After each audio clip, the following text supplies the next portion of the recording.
My daughter's best friend showed up crying with boxes. One look inside and I knew everything. Turns out my daughter had an affair with her boyfriend. Now I'm struggling to understand how it all went wrong. So my daughter Tina has had this best friend Maya since she was 9. They were practically attached at the hip, honestly. I don't even remember a time when Maya wasn't around our house. If you came by on any random day, you'd find her there, just as comfortable as Tina. She had her own spot at the dinner table, her own blanket on the couch, and a key to our house. Yeah, a key. I mean, it's not something I do lightly, but Maya was like family to us at some point. It stopped feeling like Maya was just a friend and more like I had a second daughter. She was there for every little moment, birthday parties, holidays, even our family reunions. And she never just came to hang out with Tina, she'd spend time with all of us.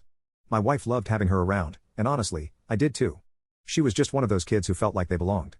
You know, Maya had this big, bright personality that filled the room. She was always smiling, always kind, and seemed genuinely grateful to be part of our lives. If Tina was our little spark, Maya was the steady flame. They'd spend hours together watching movies, talking about school, playing games, or whatever it is that teenage girls do. Their friendship was something I admired. It seemed like it would last forever. Now, Tina and Maya's personalities were a bit different, but they balanced each other out. Tina's more of a dreamer, sometimes a little impulsive, and Maya was the grounded one, the type who'd help Tina think things through.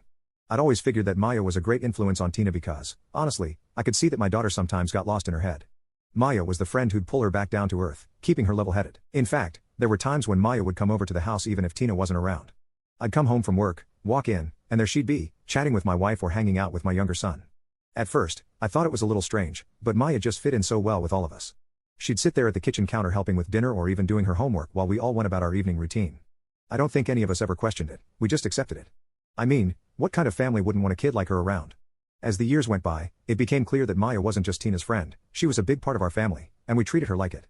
She joined us on every family trip, even the family reunions. I remember one time at a reunion, Maya and Tina were playing some silly game with my younger nieces and nephews, and my mom, Tina's grandma, called Maya her other granddaughter. It was just that natural, like she'd always been part of our family tree. It wasn't only us who saw it this way, either. Maya's parents were lovely people, don't get me wrong, but they were always busy. They traveled a lot for work and weren't home much. From what I gathered, they weren't super close to Maya in the way we were with her. I think they liked knowing she had a second family she could rely on. Whenever I'd see them, they'd thank us for taking such good care of Maya and for treating her like one of our own. They were genuinely grateful, and I was happy to do it. Now, if there's one thing you should know about me, it's that I don't throw the word family around lightly, but Maya, she earned it. She was around for some tough times too. When my wife had surgery a few years back, Maya was right there helping us out. She'd bring over dinner, help clean up, even take care of the dog for a while. She didn't have to, but she did it because she cared, and it meant the world to us. Then there were the little moments that showed just how close they were. Tina once got really sick, like a bad flu that had her out for days. Maya stayed over for 2 nights just to keep her company, missing school just to make sure her best friend was okay. That's the kind of friend Maya was. She'd sacrifice her time, her own plans, just to be there for Tina and for us. Looking back, maybe I took it all for granted. I mean, I just assumed that friendship would always be there, strong and solid. Tina and Maya used to talk about their future, making plans as if nothing could ever get in the way. They dreamed about going to the same college, maybe even moving to the same city one day. It was a given that they'd always be part of each other's lives. There's something funny about how you can get used to things, and maybe I got too comfortable. I don't think I ever imagined that anything could come between them. As far as I was concerned, Maya was family, and family is supposed to stick together, right? So, here's the thing, I didn't see the cracks forming, but now, in hindsight, I wonder if there were small signs. I wonder if there was something more I could have done or noticed. I thought Tina and Maya's bond was unbreakable, that they'd be those lifelong friends you read about, but life has a way of throwing things at you, things you don't expect, things you don't want to believe. If I'd known what was coming, maybe I'd have done something different. Maybe I'd have had a conversation with Tina about loyalty, about values. But back then, there was no way I could have known any of this was going to happen. So, for those years, Maya was part of us, and we were her second family.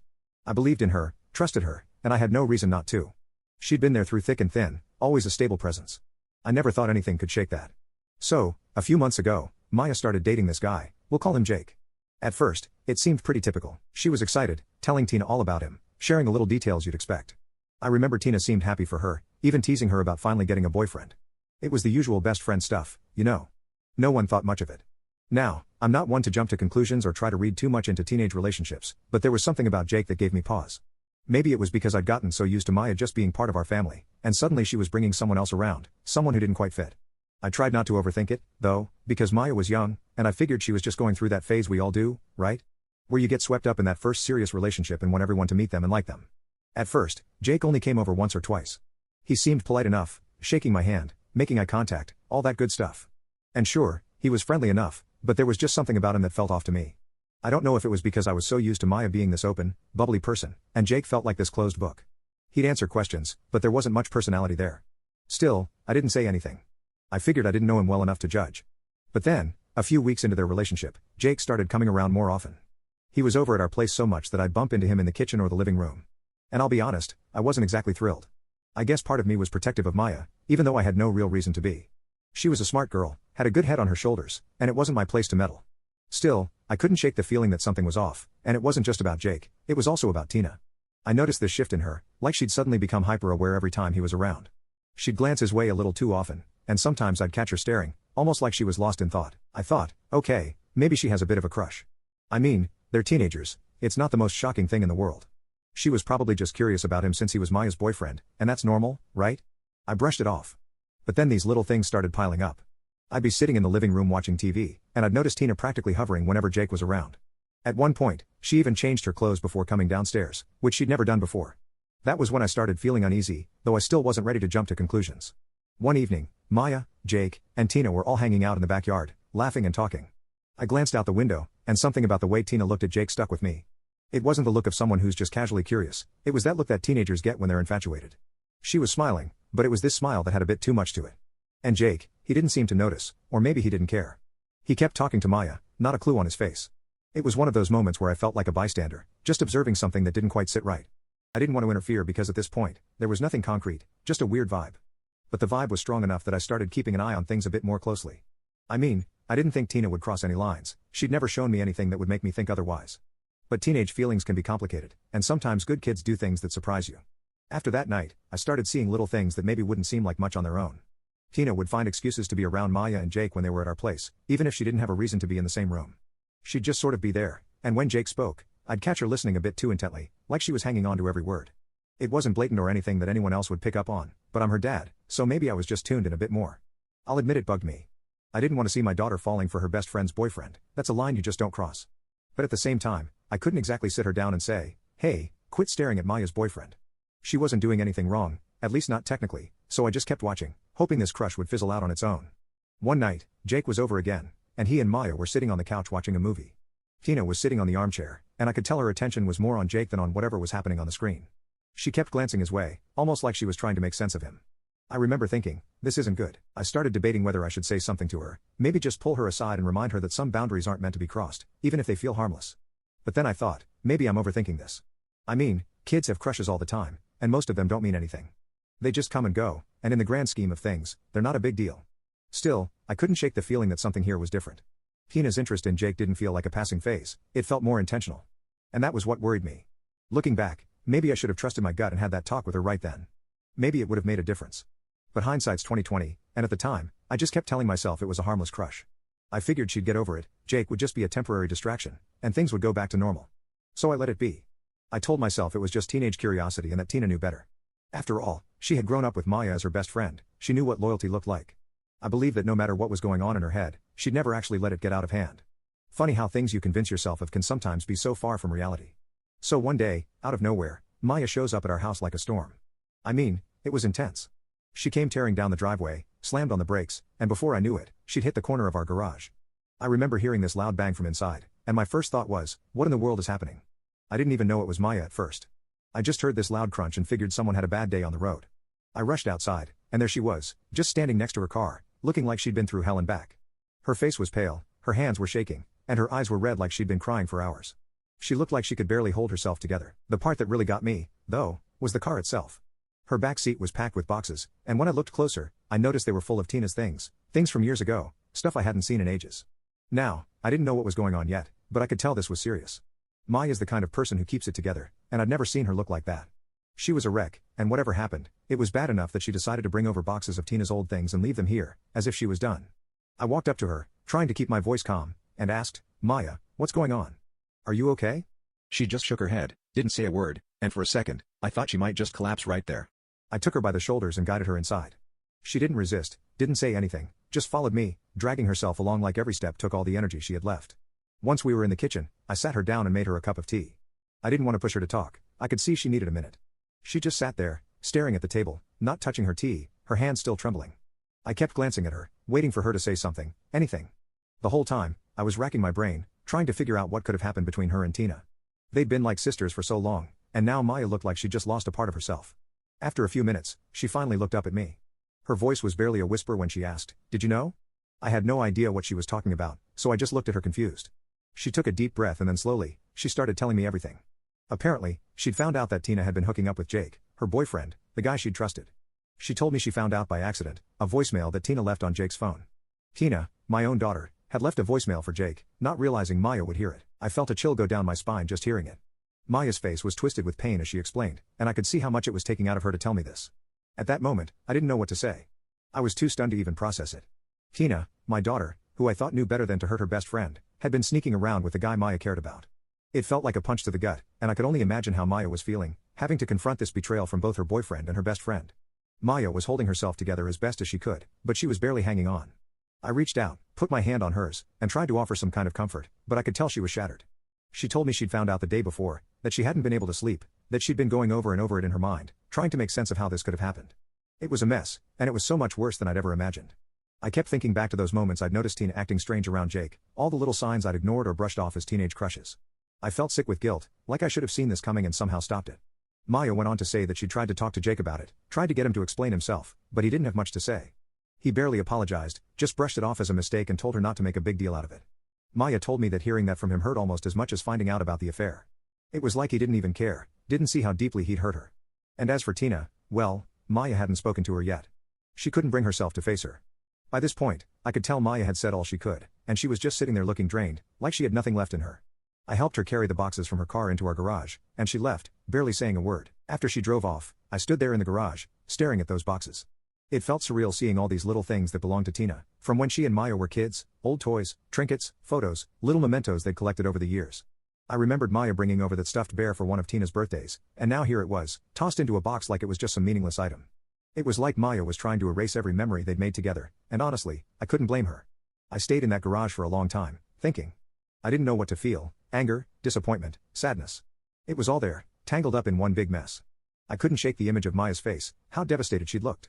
She wasn't just losing a boyfriend, she was losing a best friend, someone she'd grown up with, someone she trusted. And knowing that my daughter was the cause of that pain, it was hard to stomach.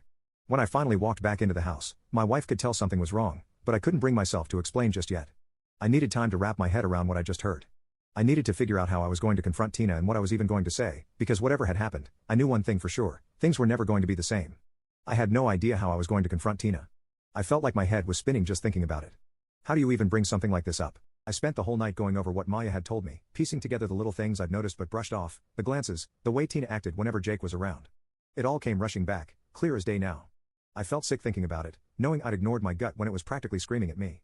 The next evening, when Tina got home, I knew it was time. She walked in, all smiles, acting like nothing was wrong. I could feel this heavy pit in my stomach. I didn't want to believe my own daughter could do something like this to her best friend. It was like there were two sides of me clashing, the father who'd always been proud of his kid and the guy who just heard something he couldn't ignore. I told her we needed to talk, and she just looked at me, a little confused, maybe even nervous. She sat down across from me in the kitchen, and for a second, I felt like I was about to have one of those regular dad talks about school or curfew. But this wasn't anything like that. So I just came out with it. I said, "Tina, I need to know what's going on with you and Jake." For a second, she froze. Her smile faded, and there was this flicker in her eyes, something like fear or guilt. It was quick, but I caught it. She tried to brush it off, playing innocent. "What do you mean, Dad?" she asked, sounding all casual, like she didn't have a clue what I was talking about. But I wasn't having it. I told her I'd spoken to Maya, that Maya had come over in tears, telling me everything she'd found out. Tina's face went pale, and I could see her confidence slipping. She looked down at the table, avoiding my eyes, and I could tell she was piecing together how much I knew. After a moment of silence, she muttered, "I didn't mean for it to happen." I remember feeling my chest tighten. She didn't deny it, she didn't try to defend herself. She just sat there, looking almost defeated. I couldn't believe it. My own daughter, who I'd raised to be kind and respectful, had betrayed her best friend, and now she was sitting in front of me, not even denying it. "Do you have any idea what you did to Maya?" I asked, trying to keep my voice steady. I didn't want to yell. I wanted her to understand the gravity of what she'd done. "She trusted you. You were like sisters." She finally looked up, and there were tears in her eyes. "I know, Dad. I know I messed up. But I love him." Her voice cracked on the last word, and I could feel my patience slipping away. I was stunned. "Love him, Tina? You think that makes this okay? You think saying you love him justifies hurting Maya like this?" She looked at me with this desperate, pleading expression, like she was hoping I'd somehow understand. But I couldn't. I didn't plan for this to happen, she whispered. We got close, and it happened. I couldn't help it. I could barely contain my frustration. Couldn't help it, Tina? You made a choice every time you met him, every time you texted him behind Maya's back. You chose to keep doing it. That wasn't an accident. She started to cry, and for a second, I almost felt bad. Almost.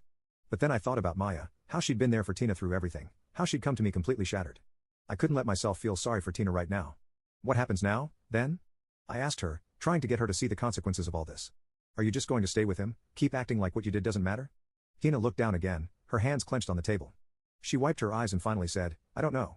I feel like if I leave him, then everything I did was for nothing. I've already hurt Maya, it's too late to fix that. But if I don't stay with him, then I ruined 2 relationships for no reason. Her words hit me like a slap. It was like she was admitting she'd done something terrible but was still trying to rationalize it. I could hardly believe what I was hearing. So you're staying with him out of guilt? I asked, shaking my head. That's how you're justifying this? She didn't answer. Just sat there in silence, and I could feel this wave of disappointment wash over me. I'd expected her to show some real remorse, some understanding of what she'd done. But instead, it was like she was trying to reason it away, like staying with Jake somehow made it less wrong. Tina, you can't just move on like nothing happened, I told her. Maya was your best friend. You can't undo what you did, but you could at least show her some respect by admitting you were wrong. This whole thing. It's selfish, and it's cruel. She started crying harder, covering her face with her hands. But I wasn't in a place to comfort her. I couldn't just brush this under the rug and act like everything would be fine. Seeing her like this, seeing how she justified everything to herself, made me realize just how far she'd strayed from the person I thought she was. After a long silence, I finally said, you need to make things right with Maya. I don't care how hard it is or how awkward it might be. You owe her an apology, at the very least. She deserves that much. Tina nodded, but it was a weak nod, like she was only agreeing because she knew I wouldn't let it go. I felt drained, disappointed, and honestly, heartbroken. This wasn't the kid I'd raised, the girl I'd spent all these years being proud of. I didn't know who she was right now, but I knew that I couldn't look at her the same way anymore. I stood up, feeling this heavy weight in my chest, and told her, I hope you think long and hard about this, Tina, because I don't know if Maya will ever forgive you, and honestly, I don't know if I can either.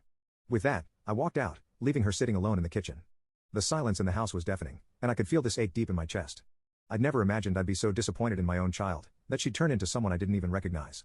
As I went upstairs, I couldn't shake the thought that maybe I'd missed something along the way, something that could have stopped all this from happening. But it was too late for that now. A few months had passed since everything went down with Tina and Maya, but things hadn't exactly gone back to normal. Our family was still shaken up from the whole mess, and honestly, I was still struggling to look at Tina the same way. She was my kid, and I loved her, but this situation was like a dark cloud hanging over us. Around that time, we were getting ready for a big family vacation. We'd planned it months in advance, a trip to a beach resort where we could all unwind, relax, and just enjoy some time together. I'd been looking forward to this trip for a long time. My wife and I had saved up, booked a nice place, and arranged everything so that the whole family could have a great time. And by whole family, I mean everyone but Tina's boyfriend, Jake. I knew this decision would stir things up, but I didn't care.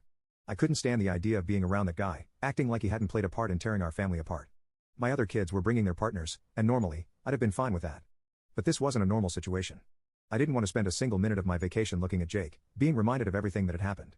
So I told Tina straight up, her boyfriend wasn't invited. She looked at me like I just told her we were canceling Christmas.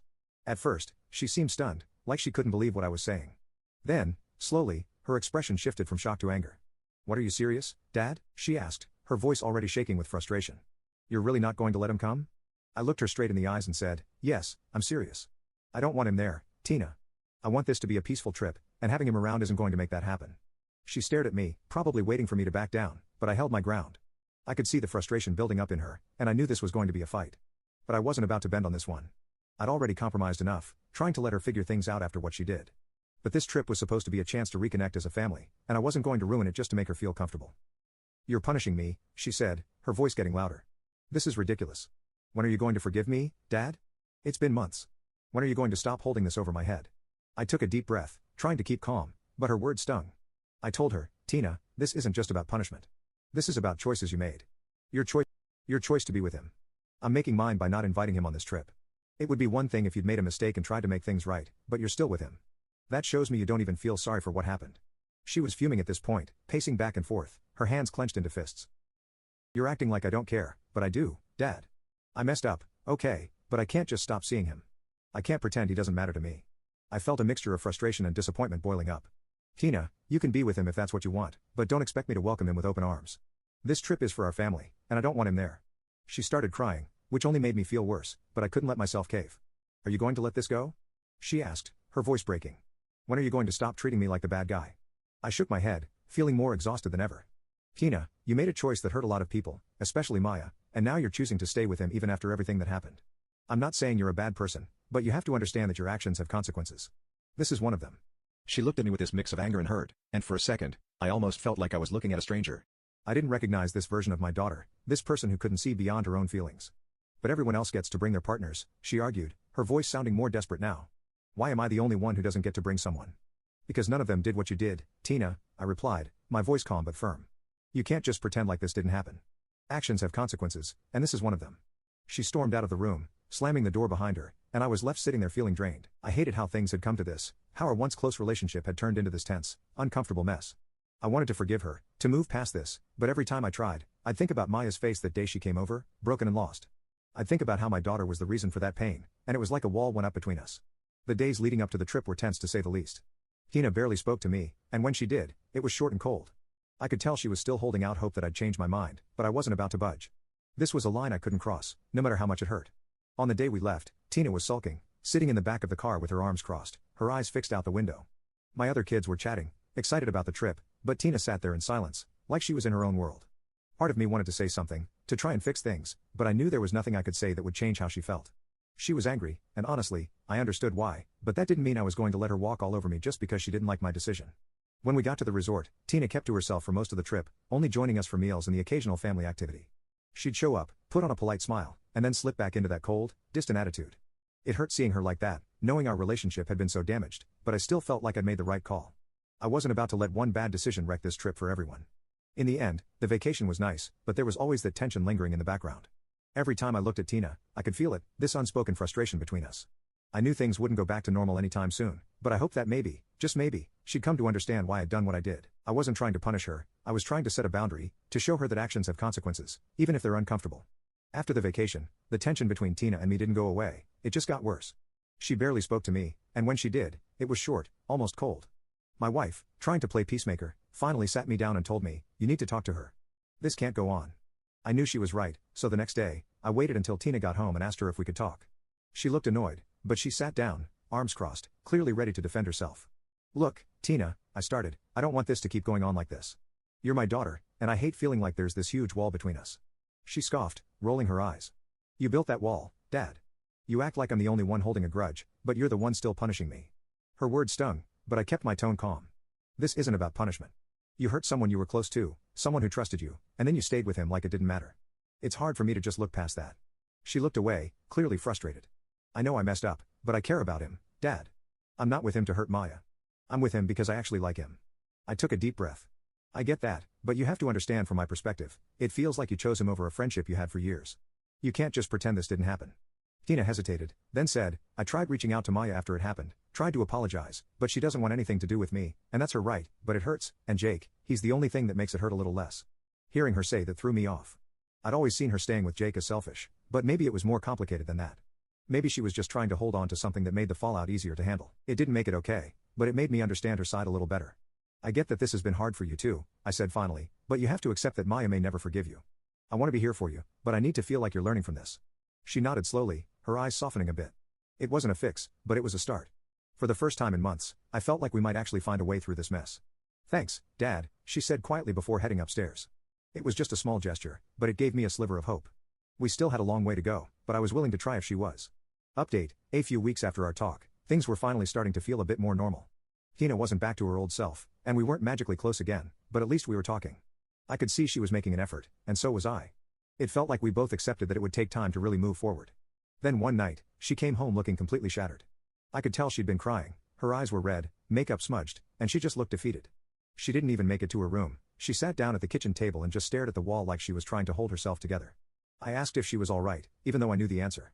After a long silence, she finally muttered, "Jake cheated on me." She looked down, embarrassed and hurt, like she didn't want to say it out loud but needed to get it off her chest. Hearing it hit me harder than I expected. I felt angry for her, disappointed, and honestly, a bit speechless. All I could think was, of course he did. I wanted to say something comforting, but nothing really felt right. She started talking, her voice shaky. He'd been acting weird for a while, and I guess I ignored it. I thought, maybe he was just stressed, but then, the other day, he slipped up. "I found out he's been seeing someone else." She stopped, and I could see the weight of it sinking in for her. "He's been lying to me this whole time." I didn't say "I told you so," but I think she could see it in my face. Instead, I just put a hand on her shoulder. "I'm really sorry, Tina, I said, and I meant it. I knew that in her own way, she cared about him, and this was hitting her hard. Tina shook her head, wiping her eyes. Maybe I deserved it, she whispered, like she was struggling to even believe what she was saying. I didn't agree with that. Sure, she'd made mistakes, but nobody deserves to go through this. Look, Tina, I said, you didn't deserve this. You learned something tough, and you'll grow from it, but don't think you brought this on yourself. What he did says more about him than it does about you. She nodded, looking a bit more at peace. It wasn't an easy lesson, but maybe, just maybe, it was one she needed.